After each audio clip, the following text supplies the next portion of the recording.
হরে কৃষ্ণ বন্ধুরা, সকলকে অনেক অনেক শুভেচ্ছা জানাই। আর আমি আজকেও আমার যা কাজকর্ম করে চলে এসেছি রান্নাঘরে। আজকে একটা অন্য হারিয়ে যাওয়া একটা রেসিপি আমি ভগবানের জন্য করব।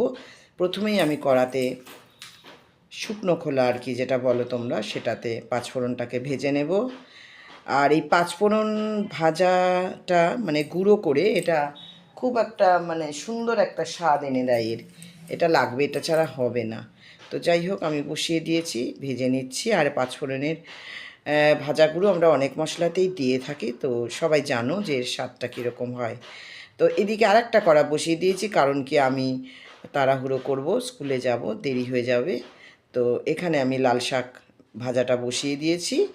তো লাল শাকটা নাড়তে নাড়তে যেটা বলবো, আমরা লাল শাক ভগবানকে দিই, তো অনেকে আছে দেয় না, তো যাদের দেয় না নিষেধ আছে তারা দেবে না, কিন্তু আমি দিই ভগবানকে। আমাকে মন্দির থেকে এরকম বলা হয়নি যে লাল শাক দেওয়া যাবে না, অনেক বিধিনিষেধের মধ্যে। তো যাই হোক, এর মধ্যে কিছুই দেবো না, কালো জিরে দিয়ে দিয়ে দিয়েছিলাম শাকটা। আর এবারে কাঁচা লঙ্কা, নুন, হলুদ, আর নামানোর সময় একটু মিষ্টি দিয়ে নামিয়ে নেব। তো শাক ভাজাটাও কিন্তু একটু ঝাল ঝাল মিষ্টি মিষ্টি হবে। তো আরেকটা সবজি এদিকে বসিয়ে দিয়েছি, কারণ সময় খুব কম। তো এটাও হয়ে এসছে, এটা একটা নিরামিষ ঝোল। আমি যখন ভগবানকে ভোগ নিবেদন করব তখন বলে দেবো নিরামিষ ঝোলটা কিসের। ডাল আজকে করছি না, কারণ কি যেহেতু আমি রসা করছি সেহেতু আমি ডাল করছি না। তো কড়াতে এবারে আসল যে রান্নাটা তোমাদেরকে দেখাবো সেটার জন্য আমি প্রথমে পাঁচফোড়ন ভেজে তুলে রেখেছি, তোমরা দেখেছো, যেহেতু কড়াটা জড়িয়ে যাবে বলে তেলে। এবার আমি দিয়ে দিলাম বেশ খানিকটা তেল। এই তেলগুলোর মধ্যে আমি দিয়ে দেব বড়ি। আমি দিয়েছি বড় বড় বড়ি দিচ্ছি, যদি তোমাদের কাছে না থাকে তোমরা ছোট ছোট বড়ি দিয়েও করতে পারে, কোনো অসুবিধা হবে না বড়ির জন্য। তো আমি বড় বড় বড়িগুলো একটু ভালো করে ভেজে একদম গ্যাসের ফ্লেমটাকে কমিয়ে দিয়েছি। বড়িগুলো ভেজে নিচ্ছি ভালো করে, অনেকটা সময় দিয়ে ভাজতে হয়, কারণ বড়িগুলো খুব বড়, তো ভাজতে সময় লাগে। তো যাই হোক, বড়িগুলো আমি তুলে নিলাম।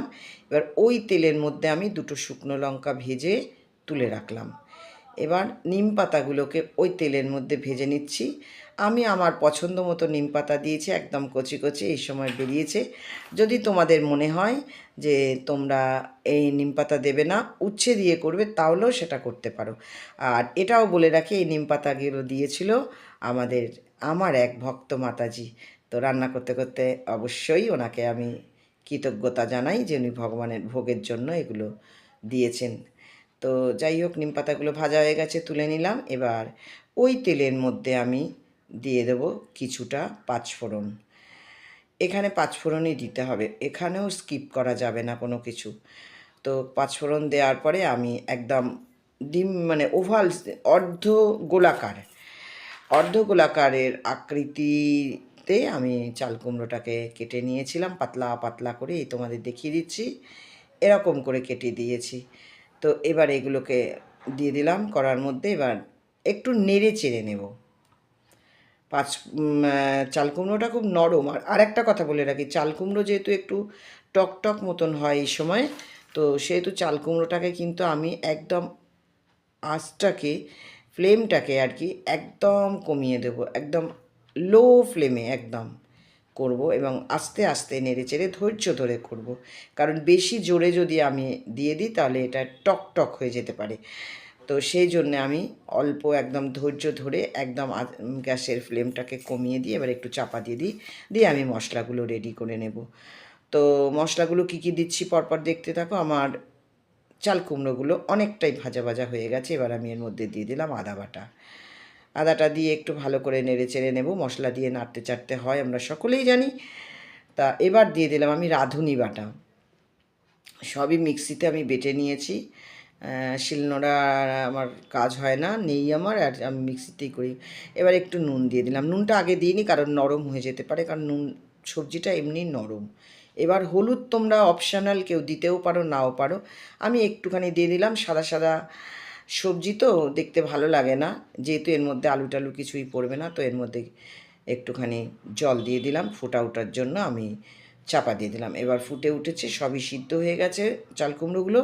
এবার আমি যে ভাজা বড়িগুলো তুলে রেখেছিলাম সেগুলো দিয়ে দিলাম। ভাজা বড়িগুলো তো এবার একটুখানি সেদ্ধ হবে, বড়িগুলো অনেক বড় বড়, তো সেই জন্যে আমি একটু চাপা দিয়ে দেবো যাতে বড়িগুলো সেদ্ধ হয়ে যায়।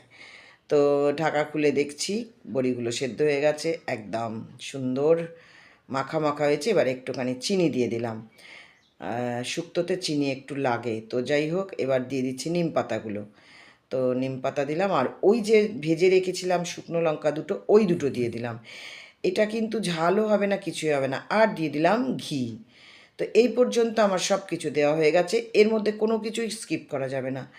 তো যাই হোক, আমার রেডি হয়ে গেছে শুক্তোটা, তোমরা দেখো কি সুন্দর হয়েছে। আর এবারে আমি দিয়ে দিলাম যে মশলাটা আমি ভেজে রেখেছিলাম, সেই গুঁড়োটা ছড়িয়ে দিলাম।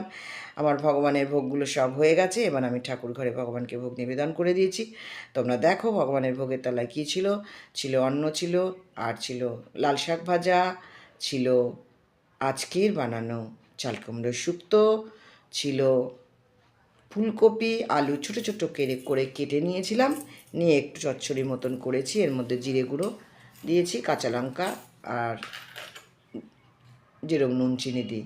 আর এদিকে আছে একটা নিরামিষ গোলমরিচের রসা। তো যাই হোক, ভগবানকে ভোগ নিবেদন করা হয়ে গেছে, স্কুলের উদ্দেশ্যে বেরিয়ে গেছি। স্কুল থেকে ফিরে প্রসাদ পাবো। আর আমার রোজকার জীবনযাত্রাটা এরকমই, স্কুল বাড়ি আর ভগবানের সেবা। তো তোমাদের সকলকে ধন্যবাদ এই পর্যন্ত আমার ভিডিওটা দেখার জন্য। ভালো থেকো, রাধে।